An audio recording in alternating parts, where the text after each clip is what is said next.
Rasulullah sallallahu alaihi wasallam, he would see the problems of the people, but that's not what he would harp on. You have to do muhasabah of yourself. You have to clean out yourself.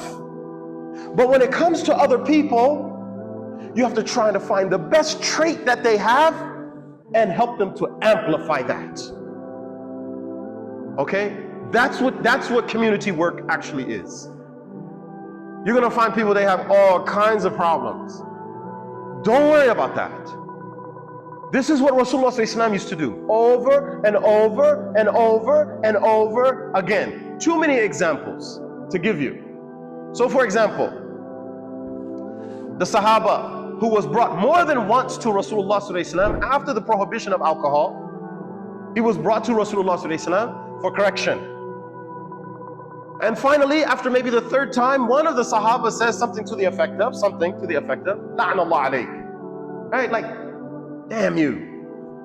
Why do you keep coming here like this? And Rasulullah ﷺ said, don't say that.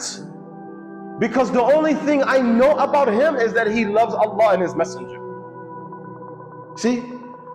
So even though he had his problem, and his problem was on display for the whole community, all Rasulullah ﷺ pointed out was that. So even though he may be feeling bad, he may be feeling depressed, he's saying, no, I want you to focus on your love of Allah and the love of the Messenger of Allah. That's how we have to be. You want to set up a community? That's what you have to be.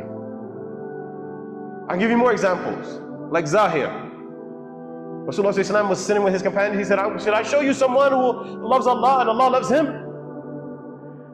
So he said, come on, let's go. They go to the marketplace.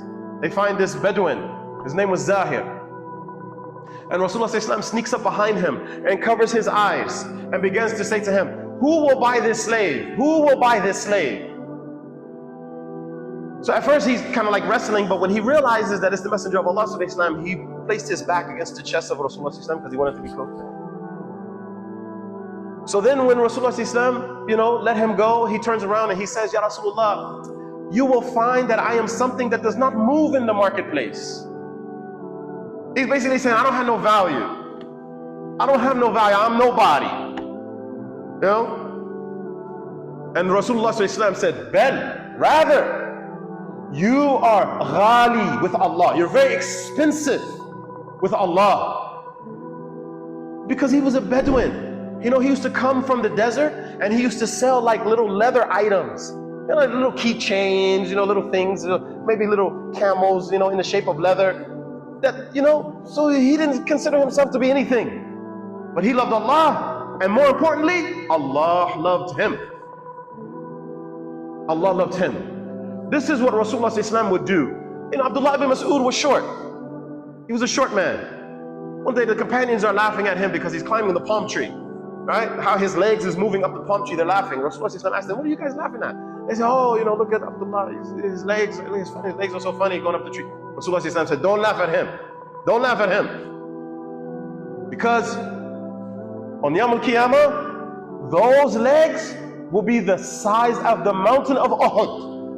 You see, he's always pointing out the characteristics that are good, that are exemplary. Even though the people may say, he's ruined, he's nothing. That's community. Can you do that despite the problems?